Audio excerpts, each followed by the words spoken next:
இனிமே என் அப்பாவோட மனசு கோணாம நடந்துக்கிறது தான் என்னோட வாழ்க்கை லட்சியமே. இப்போ என் அப்பாவோட ஆசை, கனவு, லட்சியம் எல்லாமே எனக்கு கல்யாணம் பண்ணி கொடுக்கணும்ன்றதுதான். அதனால எங்க அப்பா ஆசைப்படியே அவருக்கு பிடிச்ச மாதிரியே கல்யாணம் பண்ணிக்கலான்னு நான் முடிவு பண்ணிட்டேன்.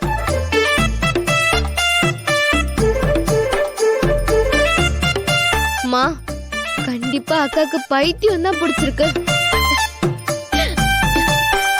ஒண்ணு, நீ சொல்ற மாதிரி உங்க அக்காவுக்கு பைத்தியம் பிடிச்சிருக்கணும், இல்லன்னா பேய் பிடிச்சிருக்கணும். வீட்டுக்குள்ள கூட்டிட்டு போனதும் முதல்ல மந்திரிக்கணும் அவளுக்கு. மாமா, நாளைக்கு மறுநாளே கல்யாணத்தை வச்சுக்கிட்டு நான் இப்படி பண்ணதெல்லாம் தப்புதான். நான் எல்லாரையும் கஷ்டப்படுத்திட்டேன், என்ன மன்னிச்சிருங்க. பரவாயில்லம்மா. ஆனா நீ இப்ப சொல்லிதான் வரதன் குணமே எனக்கு தெரிஞ்சது. இத்தனை நாளா நான் அவனை நினைச்சிட்டு இருந்தே வேற மாதிரி. அவன் ஒரு முரடனா இருக்கிறதுனால அவன் நல்ல குணமே எங்களுக்கு தெரியாம போச்சுமா. ஆனா ஒரு நல்ல அப்பனா, பிள்ளைங்க மேல ரொம்ப பாச உள்ளவனா இருக்கான்னு இப்பதாம்மா புரிஞ்சுது. வரதா, வானதியை காணுங்கிற பதட்டத்துல தான் போலீஸை வரவழைச்சிட்டேன். அதெல்லாம் மனசுல வச்சுக்காது. ஒரு வழியா அந்த பிரச்சனை முடிஞ்சிச்சு. வானதியும் பத்திரமா திரும்ப வந்துட்டா. போய் நம்ம கல்யாண வேலையை பார்க்கலாம். ஏற்கனவே சொன்னபடி நாளை மறுநாள் கல்யாணம் நடக்கும். நாளை காலைல பந்தகால ஊனிடலாம். சாயந்தரம் வரவேற்பு, மறுநாள் கல்யாணம். என்ன வருதா? சரி, இதுக்கு எல்லாம் இங்க நிக்கிறீங்க. கல்யாணத்துல ஏதோ வேலை இருக்கு, வாங்க போலாம்.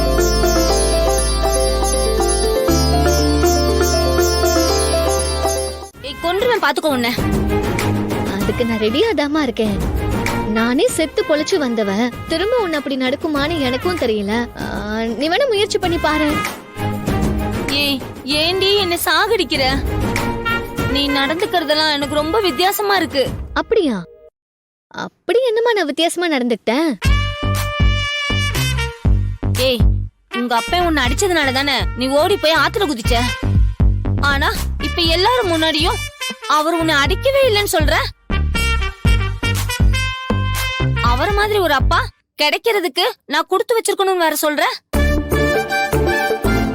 நீ நடந்துக்கிறதெல்லாம் பார்த்தா ரொம்ப வித்தியாசமாவும் இருக்கு, பயமாவும் இருக்குடி. அக்கா, நீ சொன்ன எல்லாத்தையும் கூட நான் விட்டுருவேன். ஆனா நம்ம அப்பாவை போய் ஆண்டவன் சொன்ன பத்தியா, நான்லாம் உன்னை இந்த ஜென்மத்திலே மன்னிக்கவே மாட்டேன். ஏண்டி, நம்ம அப்பா ஆண் தேவதை தானே. அம்மா, இவன் அக்கா வச்சுன்னு பாக்குறேன், இல்லன்னா இது நடக்கிறதே வேறையா இருந்திருக்கு பாத்துக்கோ. உன்ன ஏய் ஏய், நீ வேற சும்மா இருடி. இங்க பாரு, ஏண்டி இப்படி ஆளே மாறி ஒரு மாதிரி பேசுற? அம்மா, அவ சின்ன பொண்ணு, அவளுக்கு ஒண்ணும் புரியாது. உனக்குமா புரியல?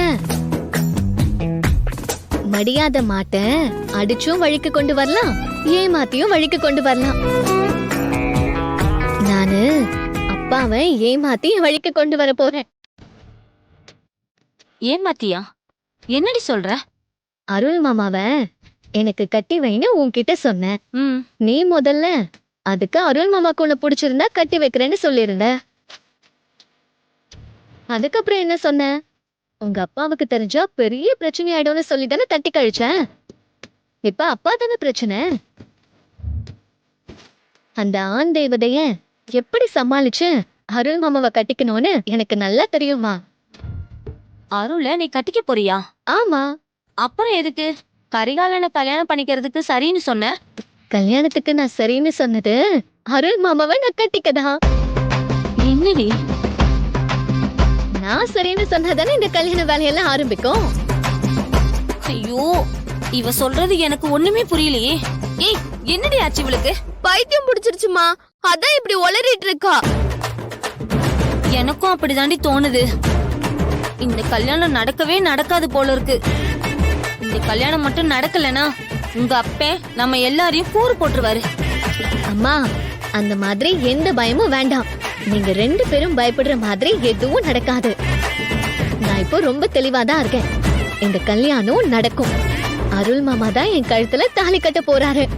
அப்படி ஒண்ணு நடந்தா அடுத்த நிமிஷமே உன் கழுத்துல இருக்க தாலி இறங்கிருண்டி.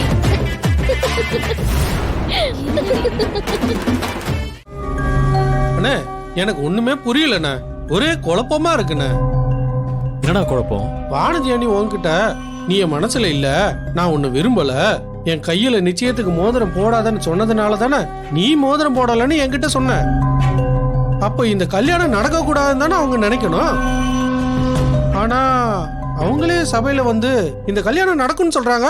அதுதான்டா எனக்கும் புரியல. என்ன வேணான்னு சொன்ன பொண்ணு இதுக்கு கல்யாணத்தை நடத்தணும்னு சொல்லணும்? ஒருவேளை அவ அப்பாவுக்காக சொல்லியிருப்பாளோ? அண்ணே, அவங்க அப்பாவுக்காக சொல்லுதுன்னா அப்ப உன்னை எதுக்காக வேணாம்னு சொல்லணும்? ஆமாண்டா, எனக்கு ஒண்ணுமே புரியல. அண்ணே, வானதி அண்ணி விஷயத்த விடுன. ஓ முடிவு என்ன? வானதி அண்ணி முகத்தை நெஞ்சில பச்சை குத்தி வச்சிருந்ததை அழிச்சிட்ட. ஆனா கல்யாணத்தை நிறுத்தவும் எந்த முயற்சி பண்ணாம இருக்கியே. டேய், இந்த கல்யாணம் நான் மட்டும் சம்பந்தப்பட்டது இல்லடா, அருள் நந்தினி வாழ்க்கை இதுல சம்பந்தப்பட்டிருக்கு. வானதி அருளை காதலிக்கிறா, ஆனா அருள் வானதியை காதலிக்கிறானான்னு தெரியலையே. இந்த விஷயம்லாம் நந்தினிக்கு தெரிஞ்சா அவ எப்படி எடுத்துப்பான்னு தெரியல. அதான் என்ன செய்யறதுன்னு தெரியாம இருக்கேன். ஆனா ஒரு விஷயம் மட்டும் உறுதிடா, வானதி விருப்பத்துக்கு மாறா நான் அவ கழுத்துல தாலி கட்ட மாட்டேன். அப்படி ஒரு சூழ்நிலை வந்தா நான் கடைசி நேரத்துல கல்யாணத்தை நிறுத்திடுவேன். என்ன நீ அப்படி செஞ்சா ஒன்னெல்லாம் தப்பா நினைச்சுப்பாங்க. வேணான்னு சொல்றது வானதி அண்ணி தானே, அப்ப அவங்களையே கல்யாணத்தை நிறுத்த சொல்லு. டேய், என்ன தப்பா நினைச்சா பரவாயில்லடா. வானதி ஒரு பொம்பளை புள்ள, அவ கல்யாணத்தை நிறுத்தினா அவ பேர் கெட்டு போயிடாதா? ஊருக்கு முன்னாடி ஒரு பொம்பளை புள்ள அவமானப்படுறது அவ வாழ்க்கையை அழிச்சிடும். அதுக்கு நானே அவமானப்பட்டுப்பேன். ஒன்னும் தப்பு இல்லை. போன